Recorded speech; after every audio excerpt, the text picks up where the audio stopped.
अंशुमन की शोक सभा में माहौल बेहद भारी है। घर का हर कोना उसकी यादों से भरा हुआ है और परिवार के हर सदस्य की आंखों में आंसू हैं। हर कोई सदमे में है कि इतनी कम उम्र में अंशुमन ने सबको छोड़ दिया। दीवार पर लगी उसकी बड़ी सी तस्वीर फूलों की माला से सजी हुई है। मोमबत्तियों की रोशनी में उस तस्वीर का चेहरा और भी जीवंत लग रहा है। लेकिन दोस्तों, इस गहरे दुख के बीच अचानक एक ऐसा मोड़ आता है जिसे देखकर हर किसी की सांसें थम जाती हैं। अंशुमन की तस्वीर धीरे धीरे हिलने लगती है और फिर अचानक नीचे गिरने लगती है। पूरा हॉल सन्नाटे में डूब जाता है। तभी अरमान झटपट आगे बढ़ता है और तस्वीर को गिरने से पहले थाम लेता है। उसकी आंखों में आंसू होते हैं। वह तस्वीर को अपने सीने से लगा लेता है, मानो अंशुमन को खोने का गम और ज्यादा गहरा हो गया हो।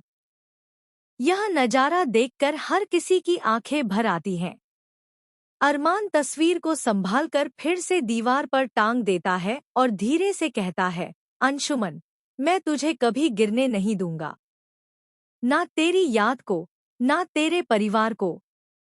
दोस्तों, इस वक्त सबसे ज्यादा टूट चुकी है अभीरा। वह एकटक तस्वीर की ओर देख रही है, जैसे उसकी आत्मा वहीं कहीं अटक गई हो। उसके हाथ कांप रहे हैं, आंखों से आंसुओं की धारा थमने का नाम नहीं ले रही। तभी अरमान उसके पास जाता है, उसके कांपते हाथों को थाम लेता है और उसे पानी का गिलास पकड़ाता है। अभीरा पहले तो कुछ नहीं कहती, लेकिन जब उसकी नज़र अरमान की आंखों में पड़ती है, तो उसे महसूस होता है कि कोई है जो इस मुश्किल घड़ी में उसका साथ देने के लिए खड़ा है। अरमान की मौजूदगी उसे एक अदृश्य ताकत देती है। इसी बीच तान्या का गुस्सा थमने का नाम नहीं लेता। वह एक के बाद एक इल्जाम लगा रही है, कभी अभीरा पर, कभी परिवार पर। उसका कहना है कि अंशुमन की मौत कोई हादसा नहीं, बल्कि इसके पीछे कोई गहरी साजिश है। उसकी बातें सुनकर माहौल और भी तनावपूर्ण हो जाता है। लेकिन दोस्तों, यहाँ सबसे बड़ा सवाल यही है कि क्या तान्या की बातें सच हैं? क्या सचमुच अंशुमन की मौत के पीछे कोई रहस्य छुपा है? या फिर यह सिर्फ तान्या की बेकाबू भावनाएं हैं?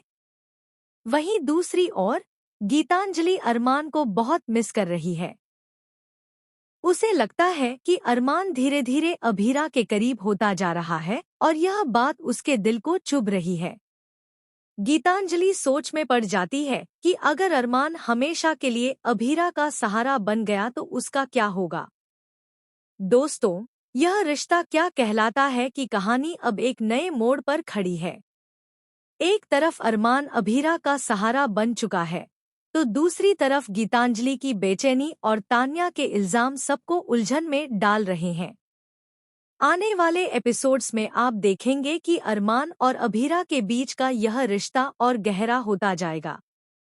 अरमान अब सिर्फ दोस्त बनकर नहीं, बल्कि एक मजबूत सहारा बनकर अभीरा के साथ खड़ा रहेगा। सवाल यह है कि क्या अभीरा इस सहारे को हमेशा के लिए स्वीकार करेगी?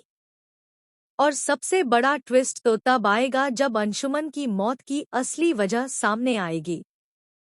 क्या तान्या की बातें सच निकलेंगी? क्या अंशुमन को किसी ने साजिश के तहत मारा? या फिर यह सिर्फ एक हादसा था? दोस्तों, देखना बेहद दिलचस्प होगा कि इस कहानी का अगला अध्याय किस दिशा में जाएगा।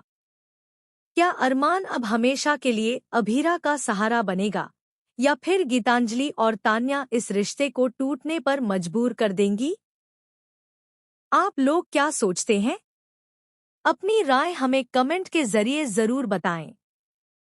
और हाँ, टेलीविजन से जुड़ी ऐसी ही लेटेस्ट अपडेट्स पाने के लिए हमारे